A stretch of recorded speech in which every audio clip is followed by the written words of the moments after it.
Hello, and welcome to this presentation on the statewide regulation of river corridors as enabled by Vermont's Flood Safety Act. My name is Shane Jakewith, and I'm the Watershed Restoration Program Manager for the Nature Conservancy in Vermont. Hi there, my name is Allison Spazek, and I'm the Flood Resilience Educator with Lake Champlain Sea Grant. This presentation is part of a collaboration between the Nature Conservancy of Vermont, Lake Champlain Sea Grant, and the Vermont Department of Environmental Conservation. Our goal is to give you a broad overview of the Flood Safety Act and provide some background details and timeline regarding the upcoming changes to river corridor regulations in the state. The Flood Safety Act, otherwise known as Act 121, was passed by the Vermont legislature in 2024 in response to the historic flooding that happened in 2023. This event was a real wake-up call that we needed to make changes at the state level to make our communities safer in the event of future flooding and reduce flood-related damages. This map on the slide shows rainfall totals from July of 2023 and demonstrates that extreme precipitation and flooding doesn't follow town or county boundaries. And this legislation recognizes that successful mitigation efforts are often the culmination of many actions taken beyond town boundaries at the larger watershed scale. In other words, we become more flood resilient when we work at the watershed level, and this act enables that. The Flood Safety Act aims to mitigate damage from flooding in multiple ways. First, it gives DEC authority to limit new development in river corridors statewide. It also creates a statewide minimum standard for development in National Flood Insurance Program enrolled towns. It will also strengthen oversight and strategically remove derelict dams. And finally, it will protect and restore wetlands to create a net gain in wetland acreage. This slide outlines the timeline for the river corridors portion of the Act. The Act itself mandates a 2-year education and outreach period ending in 2027, and the collection of input from the public regarding how the state permitting of development in mapped river corridors will be implemented. By 2026, the river corridor maps will be updated to identify areas in existing settlements that will not increase fluvial erosion hazards. There will also be a report submitted to the legislature summarizing the input received from the public throughout the education and outreach period. DEC will adopt rules to limit new development in mapped river corridors starting in July of 2027, and the administration of those rules will begin at the start of 2028. To provide some context for where we are today, it probably should come as no surprise that flooding in Vermont costs us a lot. And there's a long history of destructive flooding in the state. This is a list of the 6 largest floods our state has experienced, which shows that large destructive floods have been documented as far back as 1869.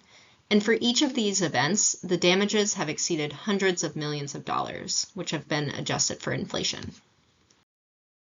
And in the periods between the largest statewide floods, Vermont experiences many floods that affect more localized regions of the state.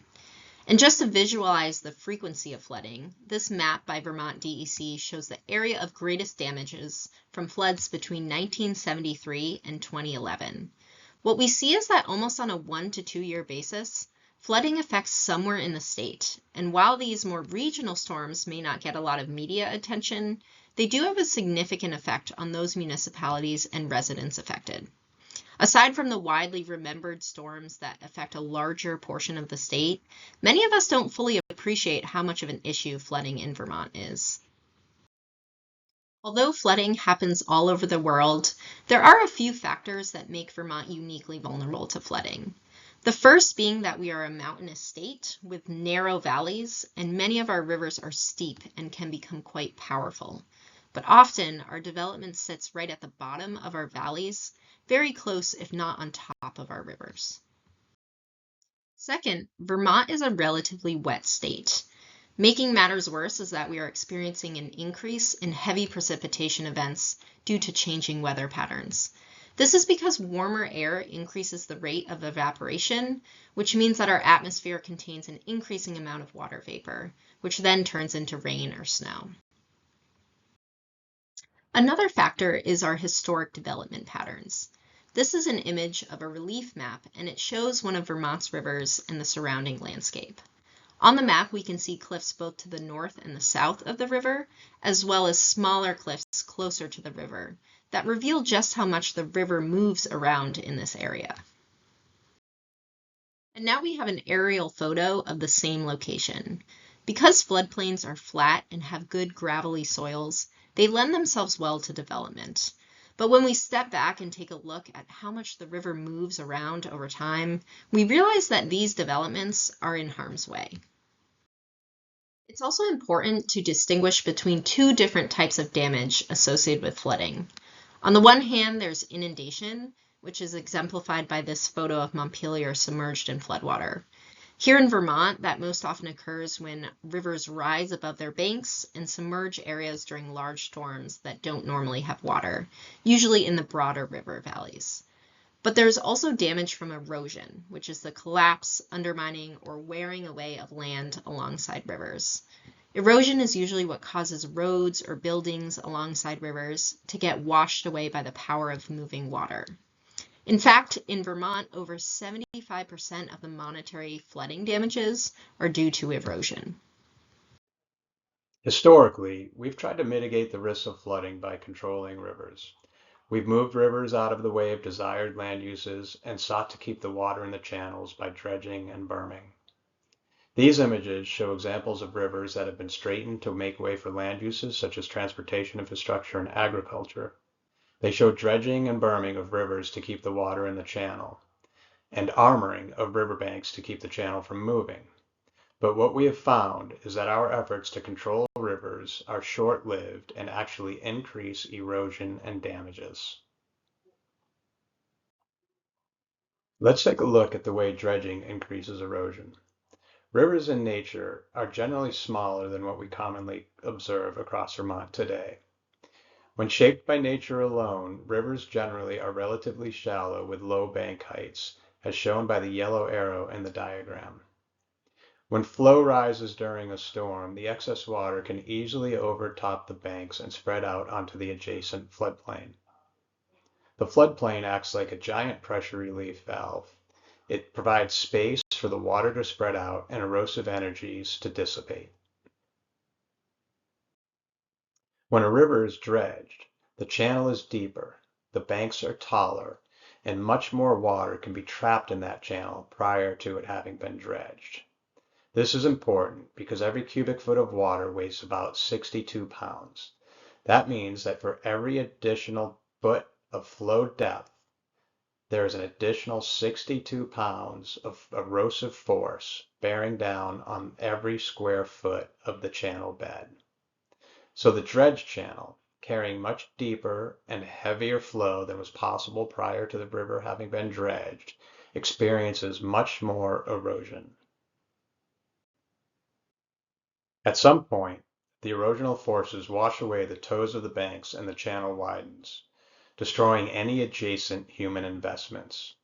Additionally, all that water moving downstream at higher speed, as opposed to being stored on the floodplain, causes higher flow peaks and greater damage downstream.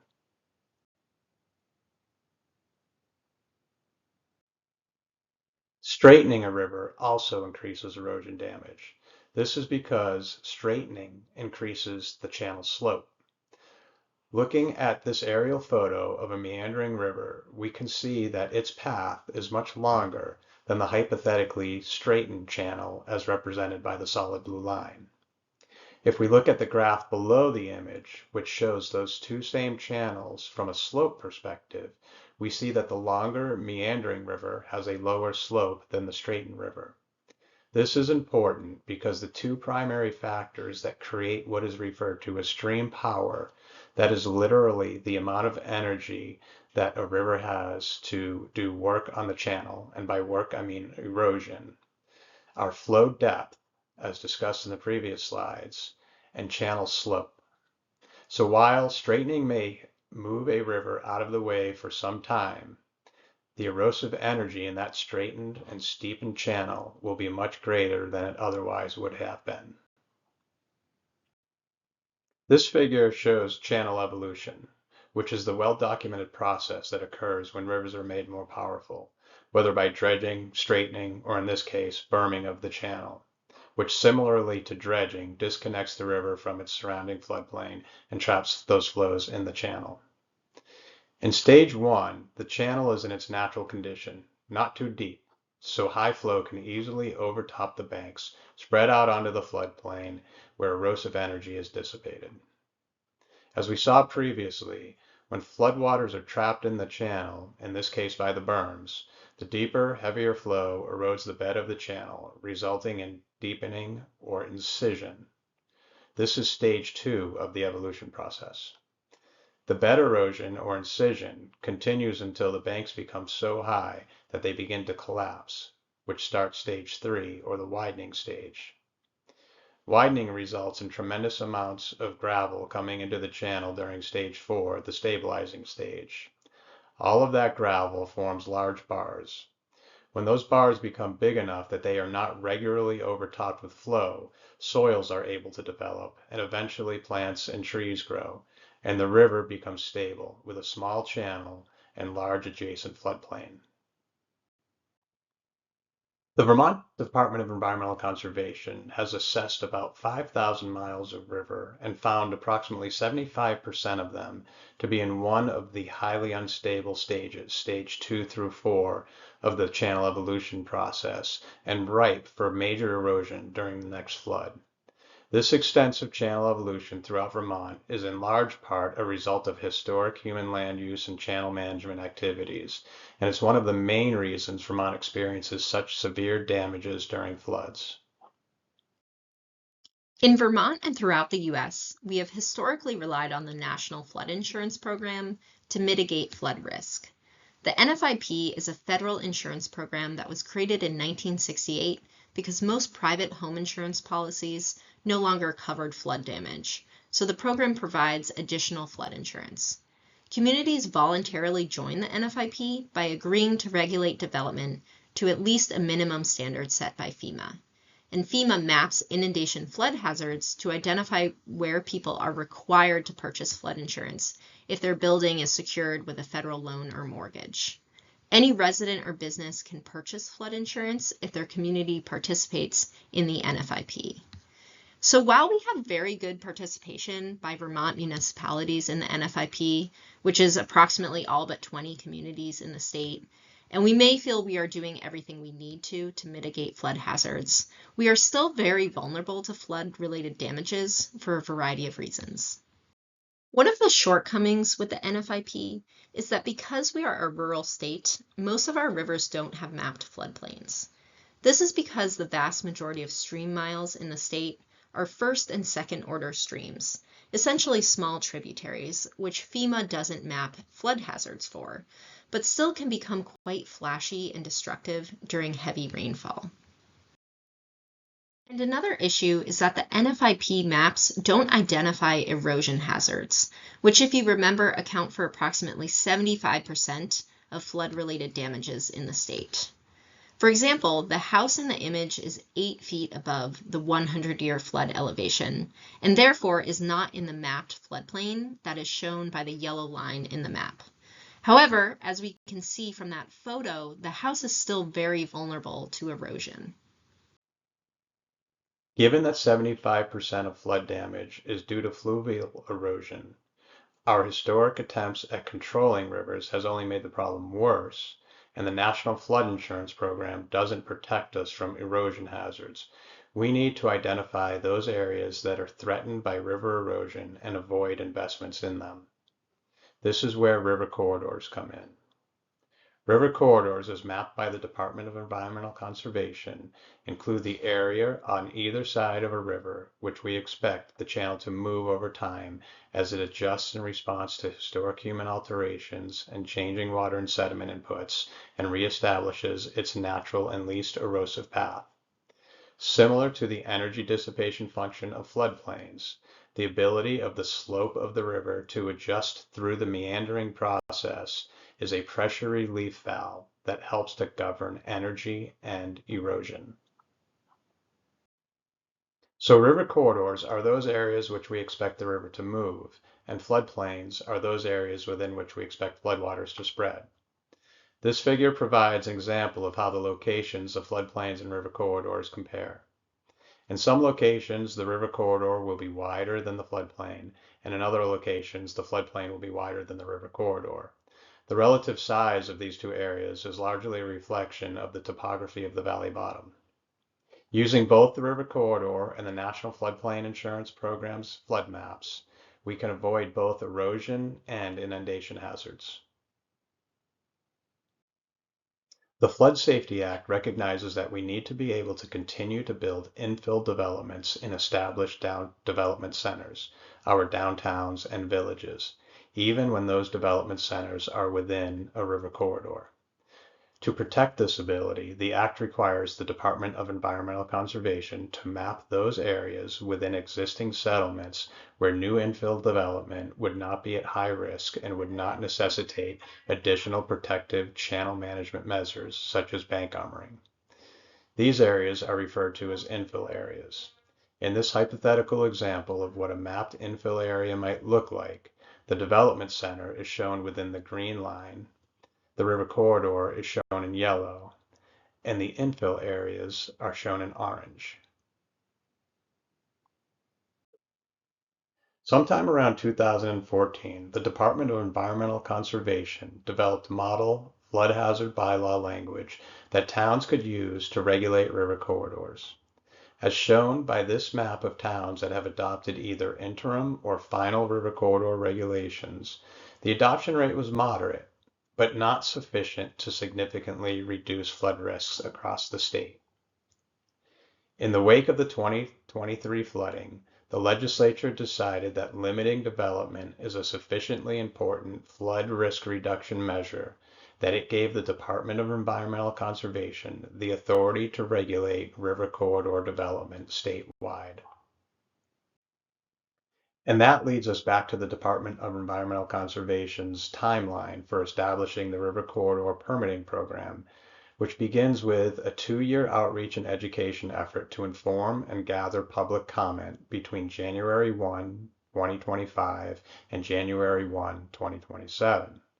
Mapping of infill areas in development centers by January 1 of 2026, submitting a report to the legislature summarizing public feedback by January 15, 2027, adopting rules to limit development in river corridors, or in other words, create the permitting program by July 1, 2027, and finally, beginning administration of the rules by January 1, 2028. This presentation is part of the effort to inform and gather public input. You can use the QR code or the link shown here to access a form in which you can provide your input on river corridor protections. Alternatively, you can contact Allison or myself with questions or comments. Thank you for taking the time to learn about Vermont's Flood Safety Act and how it will reduce flood risks by limiting development in hazardous river corridors. We look forward to your comments.